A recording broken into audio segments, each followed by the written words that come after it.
Hi, this is Greg Lui-Kwan, again coming to you from Pauahi Tower at 1063 or so Bishop Street, Honolulu, Hawaii, in the exhibit titled 1942 to 1982, 40 Years of Surfboard Design and Surf Culture. I started studying surfboard design in 1964 when I got my first balsa gun as my first surfboard. Today I will tell a few stories about the development of the Balsa Surfboard. And the board I want to show you first is one that was made by Bob Shepard for Surfboards Hawaii. Surfboards Hawaii was founded in December of 1960 by Dick Brewer, and Bob Shepard was a mentor to Dick Brewer along with Mike Diffenderfer. And the board that I have here is a 10.6 gun made in, as I said, the 1960 to 61 time frame. And what I like about this board is that it shows the craft that Bob Shepard learned from his mentor, Joe Quigg. Joe Quigg and Matt Kivlin were proteges of Bob Simmons, who is credited with developing the Balsa surfboard in 1946, post-war. The next thing I want to share with you is how the Balsa board came to Hawaii. Wally Froisett, a big wave pioneer, and his protege, George Downing, and their friend Russ Takaki, after World War II, traveled to California. The year was 1948. They traveled up and down the west coast of the United States in California, and they met many surfers. One of the most noteworthy surfboard pioneers of the 20th century is Bob Simmons, and Bob lived in the Los Angeles area. The year was 1948. Bob had been working with Balsa for 2 years, and the boards that Bob made had fins, which was invented by Tom Blake in 1935. Both things were quite new revelations to the people traveling from Hawaii. And George Downing returned to Hawaii and in 1950 made two surfboards, which I believe to be prototypical of the modern big wave longboard gun, two 10-foot balsa boards. And I have a picture of one of them that I took a few years ago. George fine-tuned his big wave balsa gun design, and he used it at Makaha, and he built into the board something that I think was quite unique. Maybe he didn't invent it, but what George did is he put in a walnut wood slot that he fiberglassed into the board, and this allowed him to change the fins that he used for the board, and when he found the right fin, he glassed it in. And I believe that's the same fin that's in the surfboard today. He called his 1950 balsa board the Rocket. The reason I like balsa surfboards are twofold. My very first surfboard in 1964 was a balsa gun. It rode terribly, but it showed me how important coordination and design was to surfboards. This particular board was made in 1960 and 1961 by Bob Shepard for the Dick Brewer Company, Surfboards Hawaii, and it's signed at the bottom by Bob Shepard in green ink. The board is 100% original, never restored. There are a few repairs on it, but it's the original board.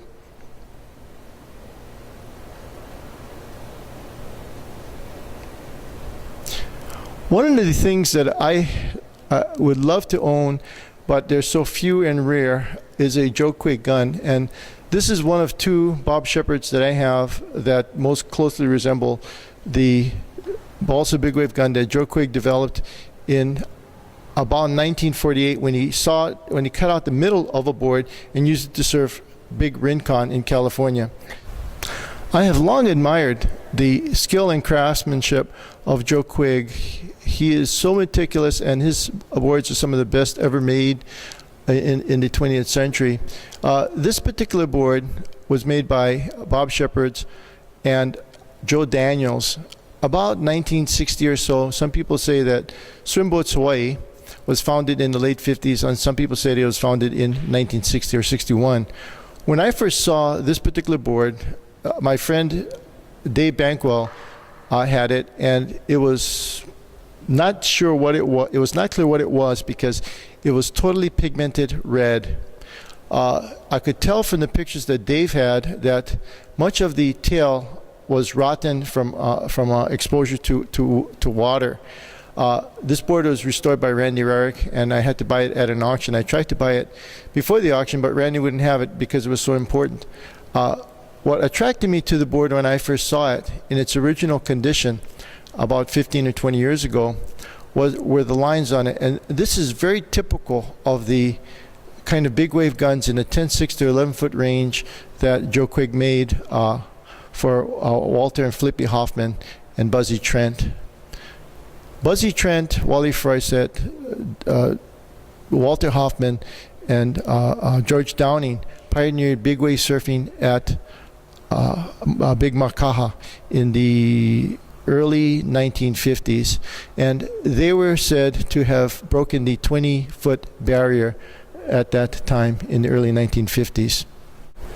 Here is the fin to the Bob Shepard, Joe Daniels Hawaii swim boats, a 10.6 balsa gun that I have, and it's very typical of the Keels type fins that were used in big wave guns in the early 1960s and the late 1950s. This is a 10-4 Mike Different Inter-Island gun, and the reason I want to show you this board at this point is that the fin on this 1961 Inter-Island semi-gun by Mike Different has the same dimensions and a similar configuration to the Bob Shepard Swimboats Hawaii gun that I showed you earlier. The next board I want to show is a 1956 or so Hobie Surfboards Balsa Makaha gun. This features a pintail, which is one of the rarest and most collectible of all the Hobie boards. This has a low number 179. Hobie Alter built surfboards in his family garage in Dana Point, California from 1950 to 1953. In 1954, he founded Hobie Surfboards and started production. His shop foreman in the 50s through 1967 was a gentleman by the name of Bosco Burns, who was one of the best glassers in the world, who moved to Hawaii and worked for Phil Edwards Honolulu for several years before Phil stopped producing boards in Honolulu. That was 1966-67. The fin you see is a very small fin, which is the original fin. You can tell from looking at my hand how small the fin is. Experimentation in surfboard design was taking place during this period of time, and the fin, which later became accepted as the standard, can be shown in a 1957 Pat Curran balsa gun that I have here. That's 10-foot 4-inch. Pat Curran came first to Hawaii in 1955, and by 1958 he was well established as one of the most important big wave pioneers. He, along with Mike Stang and Greg Lui, surfed Waimea Bay in 1958. It was believed to be the first time that surfers had tackled Waimea Bay since the death of Dickie Cross in the episode with Woody Brown. I think that was in the earlier in the 1950s. Pat Curran was noted for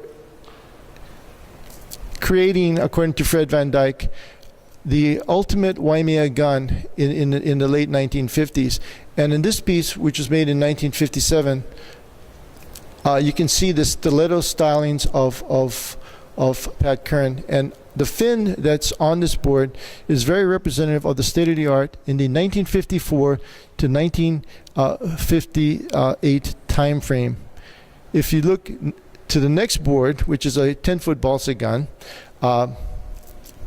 made by Joe Daniels, who you may remember was the glasser for Bob Shepard's, you can see that the same profile is copied there on that board as well.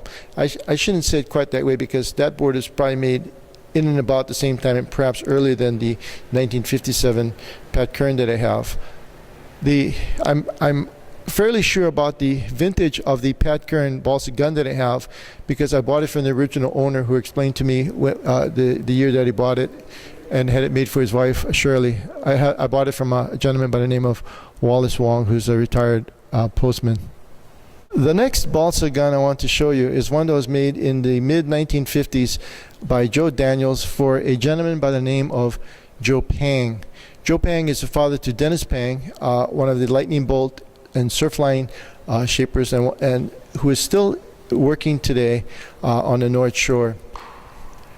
What's interesting about this board is the fact that it is nearly all original. I had a full glass-off restoration done on this board about 5 or 6 years ago.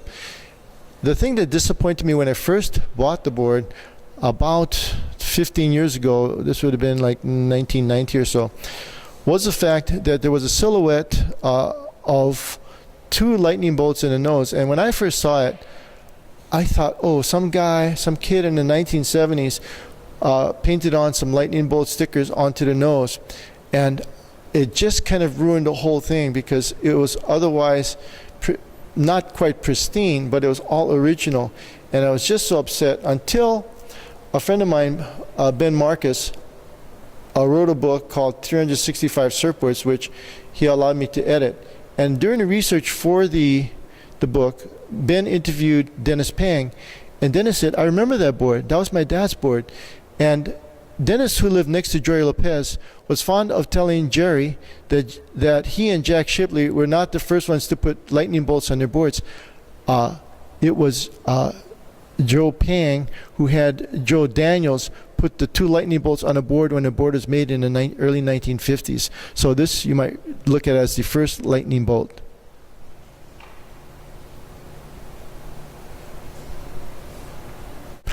My very first surfboard was a balsa gun, and it had the same proportions as this 12-foot balsa gun that I'm going to show you next.